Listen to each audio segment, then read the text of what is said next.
Good afternoon, students. Here we are going to learn today about casualization and informalization of workforce. So basically, we already know when we talk about workforce, we are talking about the people who are actually working. Okay, so what is the meaning of this word informalization and casualization? So here, the amount of the people who are working. So if the number increases, means who are in the casual kind of jobs, means those kind of jobs wherein you will be employed but according to the terms and condition of the employer whoever is employing you. But today if they have selected you, tomorrow there is possibility that they can kick you out of the company also, or they can terminate you. So it is up to the chance that you can stand in that company, because maybe possible you cannot spend a lot of time over there, because maybe in this process you will not be having that kind of job security which you are having in the formal sectors, because most of the people nowadays are getting job in this informal sectors. So informalization is the process in which when these jobs are being taken, so less job will be available in the formal sector, that is organized sector, wherein you get job security, proper leaves and proper salaries on time. So all these things will be proper. But in informalization, what happens, you'll be joining an informal sector. So many times on the way you see that there is a shop in which some people are hired. Now they are not working according to the terms and condition, maybe they are working on daily wages also. So all such kind of things is increasing in India, and the people are joining the type of job which is called as in the informal sector. So here in this informal sector, your opportunity for getting formal job is getting decreased in India, because every now and then what is happening over in India, because the GDP is rising, because lots of the company are producing by the help of capital intensive technique. So GDP is rising, but the jobs are not available, and the jobs which are being there in the economy, most of the jobs are coming in the informal sector. And also in the rural areas, what is happening, most of the farmers, either they don't want to travel to the other places in search of work, so that is why they're working over there only. So they will have to work in this informal sector only. And on the other side, even in urban areas you can find such kind of people who are ready to do work, but what happens, they don't have any kind of job. In spite they are skilled also, they can work, they are having the skills, but if they are not having any kind of job, they will be compelled to join an informal sector where the terms or condition are not proper. So this is a kind of thing which is called as casualization and informalization. So let us read it now.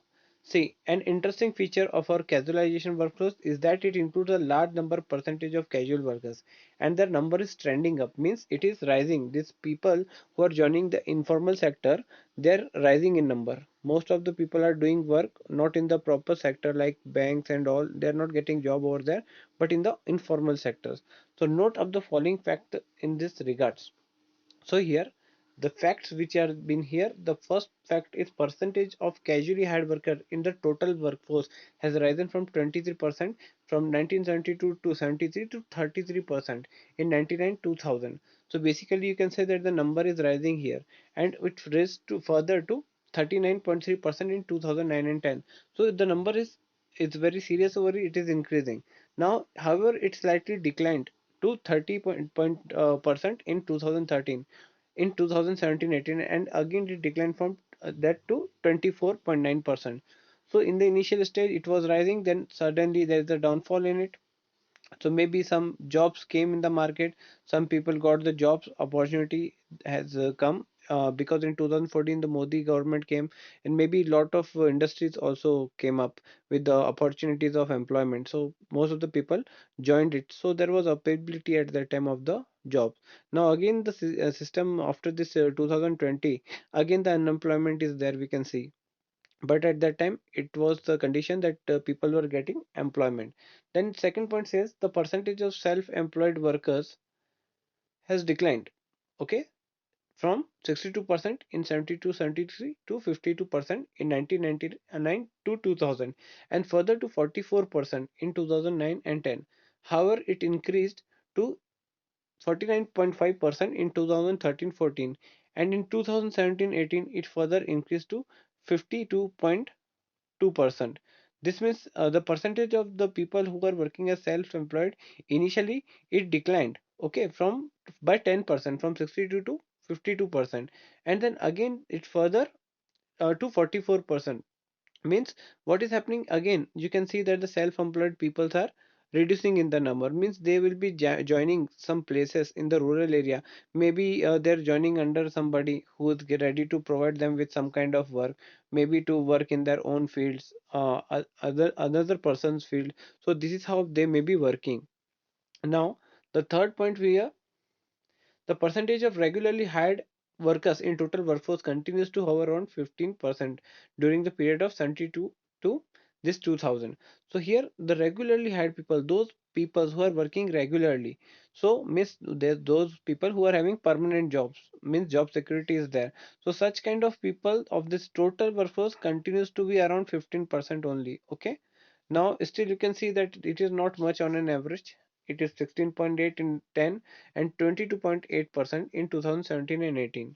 So the number is still around that only. So regularly paid jobs are very less in the market right now. Now the fourth point says that 3.7% of employed persons were reported to be hired as contract workers in 2015 and 16.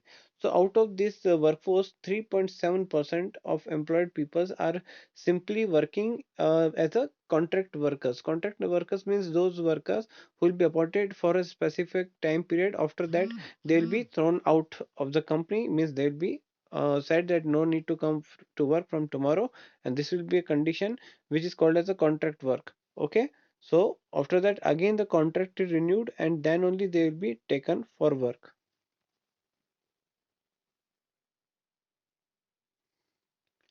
Now after this let us read the meaning of this word also. Casualization of workforce refers to the situation when the percentage of casually hired workers of the total workforce tend to rise over time. So over a period of time when the total number of workforce means those people who are working, if the number increases means most of the people are joining this unorganized sector or informal sector. So the number of people who are increasing in number out of this total workforce, when this number increases we call it casualization process. Okay, so it is called as casualization of workflows. Now after this, what does this figure reveal? What does it tell you? Okay, over time our workforce is suffering and increasing incidence of casualization. So as we read already, this casualization is increasing even in rural areas as well as in urban areas. So why should it happen? Why it is happening? The logic is very simple. See, the bulk of the people who are self-employed workforce is found in the rural area. So those people who are working in their own fields are called as self-employed people, and they are mostly found in the rural area, and they are also losing their numbers. Mean they are starting working, traveling from their rural area to some other place and maybe joining some unorganized sector, or maybe somebody else farm they are going and work over there where they are getting very low wages. So such kind of thing which is happening, it is called as casualization process. Okay, then the second point here, the people work on their farms and field not because everybody is gainfully employed, because everybody is contributing to output, but simply because many of them are not getting non-farm jobs even they when they wish to migrate. So there are some people from in the rural area who wish to migrate. They want to travel from one place to the other, like they want to travel, they are ready to travel to the cities, but what happens in the cities, there is no job available for them. Now that is the problem. That's why they are doing or get trying to get some kind of work over there, something related to the non-farm activity. But they are joining somehow in some part. They are not getting work either, or maybe if they get, so it is not a proper kind of organized sector job. So they are simply paid very poorly in such kind of place. And after this you can say that also when this employment is given, so it is not like everybody will be employed over there. There will be condition like some of them getting the job and some of them are not finding this non-farm job in the rural area because the opportunities are less.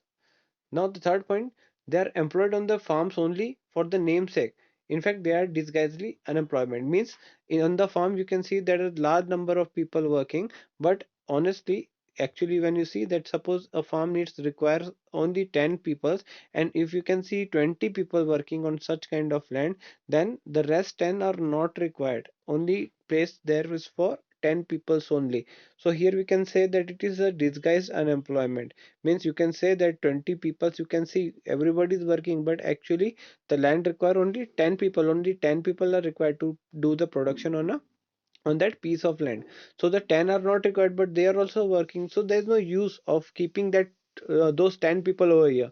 So here we can say that they are disguised unemployed.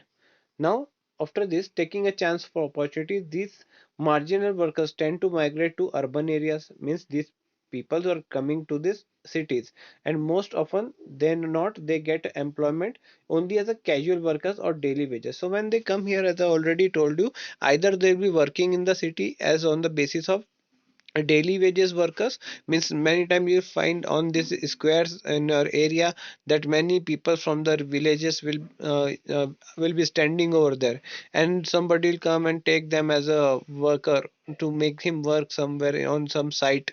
So this is the kind of thing which is happening. They will be simply getting money as a daily wages, and they will not be getting a job which is called as regular type of job. So this is the story of the unskilled workers leading to the casualization of employment. So basically these people are unskilled. That's why they are not getting proper jobs. Now here, even skilled workers in the urban area are to struggle for regular jobs. This is owing to the massive unemployment across all the sector of economy. So basically those people who are skilled, they're also not having jobs. Even in this is the problem in every sector, primary, secondary, tertiary. Three sectors are there, and this is the problem which is everywhere. So everywhere these people are not getting proper work, and maybe they are joining a place which is called as informal a sector where they will not be paid properly. Exploitation is lot over there. Now unemployment is so huge that the bargaining power of the workers significantly reduced. So basically what happens, see, this all these employers are using this technique of hire and fire, because see, you are working ready to work for this month for rupees 3000, but somebody else come and he's ready to work for 2000. So maybe possible that they can throw you out, and they will hire the person who is ready to work for 2000. So this is a policy of hire and fire. So it is not like that you are getting permanent kind of jobs here. So it is basically given only in formal sector. But this casualization process tells you but that when the people does not find the job, proper jobs, so they go into the fields where very less salary is paid, or they can throw them out anytime. So this is not a regular kind of jobs, because there is a risk, there is no job security in such kind of jobs. Now what is informalization? So basically in formalization there are two sector, formal sector and informal sector. So formal sector is what? Formal sector refers to the organized sector, okay, sector of the economy. It includes all the government departments, public enterprises, private establishment which hire 10 or more workers. Those working in the organized sector called as former workers. Now here we can say that this formal sector, in this formal sector what happens, most of the government departments are coming, public enterprises coming, and only those private sectors coming which are hiring more than 10 people. Means if you're looking at some private sector like any company, or and that company is providing job to at least more than 10 people, then this will come into the formal sector. Means all the things will be proper over there. But all these small shops and all this kind of big general stores, so they, you'll find people working there also, but they will be hiring only 4 to 5 people like that.